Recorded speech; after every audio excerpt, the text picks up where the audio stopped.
D'accord. Sous nos cieux, on a l'habitude de dire, quand ça ne va pas, c'est que c'est un mari de nuit qui est derrière, une femme de nuit.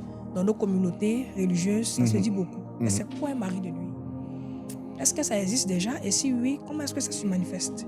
D'accord. Il faudrait faire la différence. Déjà, le mari de nuit, un mari de nuit ne vient pas dans la vie de quelqu'un comme ça. Ok. Voilà, il y a une différence entre un mari de nuit et une couche de nuit. D'accord. Ou bien Couche un de nuit. esprit de nuit. Un mari de nuit, dans le thème mari, il y a attachement. Donc, généralement, le mari de nuit, soit il existe dans la lignée depuis des décennies, et le mari de nuit a soit été invoqué pour faire une initiation. C'est-à-dire que dans la lignée familiale, il peut y avoir existence d'initiation. Initiation au sens du thème, pour avoir quelque chose même pour protéger. Donc, l'entité qui garde peut se transformer en mari de nuit parfois. L'entité qui garde peut se transformer en mari de nuit parfois. C'est différent, par exemple, d'un esprit de nuit. Un esprit de nuit, c'est ce qu'on appelle une... Comment je vais expliquer ça pour que les gens comprennent. Un esprit de nuit, c'est comme, par exemple, un déséquilibre que tu manifestes qui va t'attirer une énergie de conscience sexuelle. Ok. C'est-à-dire que, par exemple, tu es un homme qui est très déséquilibré et tu aimes beaucoup les femmes. Ok. Tu aimes beaucoup, beaucoup les femmes. Tu ne peux pas faire une journée, tu ne peux pas vraiment... Ta libido, tu ne peux pas la contrôler. À toi sera rattaché un esprit de nuit, mais pas un mari de nuit ou même pas une femme de nuit. Ok. Parce que les maris et les femmes de nuit sont signes qu'il y a la sorcellerie qui se manifeste. Ok. Ça n'a rien à voir avec le déséquilibre. L'esprit de nuit, c'est le déséquilibre, mais le mari de nuit, c'est un signe qu'il y a une initiation qui est là, dans la lignée, où il y a une initiation qui te guette. Ok.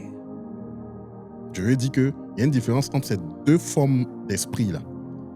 Parce que l'autre, c'est comme une punition, et l'autre, c'est comme une initiation. C'est pas pareil.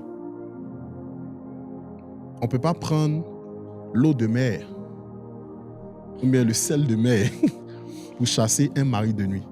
Le mari de nuit, on le chasse par cérémonie. L'esprit de nuit, on peut le chasser par des bains. Déjà. Mais le but, c'est de comprendre que pour chasser un esprit de nuit, il faut que tu sois équilibré de base. Il faut que tu domines tes vices, tes pulsions. C'est la meilleure manière de vaincre un esprit de nuit.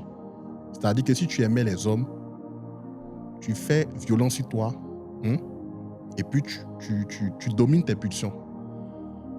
Sans même faire un bain spirituel, ça va changer l'information qui est dans ton aura et cet esprit de nuit-là va plus venir te visiter. Mais par contre, le mari de nuit, que tu sois pur, que tu ne sois pas pur, que tu fasses offrande, que tu ne fasses pas. Et puis après, il y a des degrés. Il y a des maris de nuit là, et ils tuent. Parce que ce n'est pas les mêmes esprits. Il y a des maris de nuit, quand tu rencontres quelqu'un aujourd'hui, il fait accident la semaine prochaine.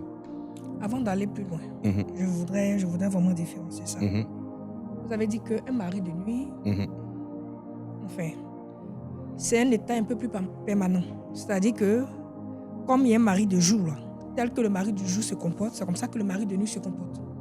Qui est différent de l'esprit de nuit qui vient par saison, une fois en passant. Non, l'esprit de nuit vient parce que tu es déséquilibré. Le mari de nuit ne vient pas parce que tu es déséquilibré, mais parce qu'il y a un truc qui le lie à toi. Et généralement, c'est le sang. Et lui, comment il se manifeste? Est-ce que c'est pareil? Lui, il peut t'apparaître même. Physiquement? Oui. Oh. Un mari de nuit peut t'apparaître. Un mari de nuit peut t'apparaître. Il t'apparaît sérieusement. Sur une forme humaine. Tu peux le voir. Ceux qui nous écoutent, il y a des gens qui vivent ça. Ils savent de quoi je parle. Vous en avez déjà vu? Il y a des gens qui vivent ça. Ils ont des maris de nuit qui les apparaissent. La veille comme ça, quand la femme a une rencontre par exemple, le mari de nuit vient lui dire que l'homme que tu t'as rencontré demain, là, je ne veux pas que tu le rencontres. Parce que le mari de nuit dans l'astral, il a la capacité même de créer des événements dans ta vie. Ça, c'est un mari de nuit. Ce n'est pas un esprit de nuit. Un esprit de nuit, c'est quand tu es déséquilibré. C'est-à-dire tes pulsions, l'élément eau en toi est déséquilibré. Ton élément eau, là, c'est pas équilibré.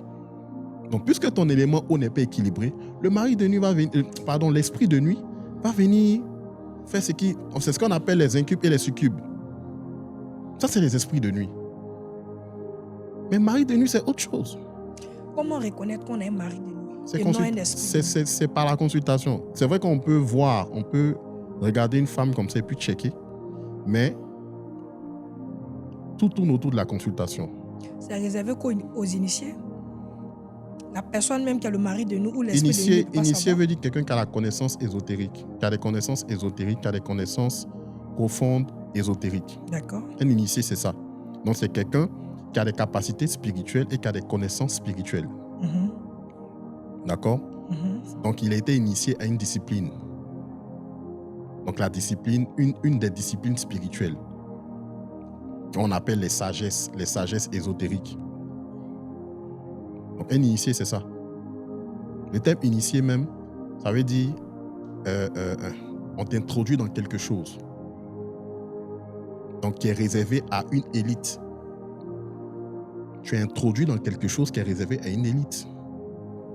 D'accord. C'est pour ça que tout le monde ne peut pas s'appeler initié parce que tout le monde n'a pas les rudiments de l'initié. Parce que ce n'est pas que la connaissance, il y a un rudiment qui va avec. D'accord. Il y a une discipline qui va avec. Parce que qui parle d'initié parle aussi de discipline spirituelle et de discipline corporelle. D'accord. Discipline mentale.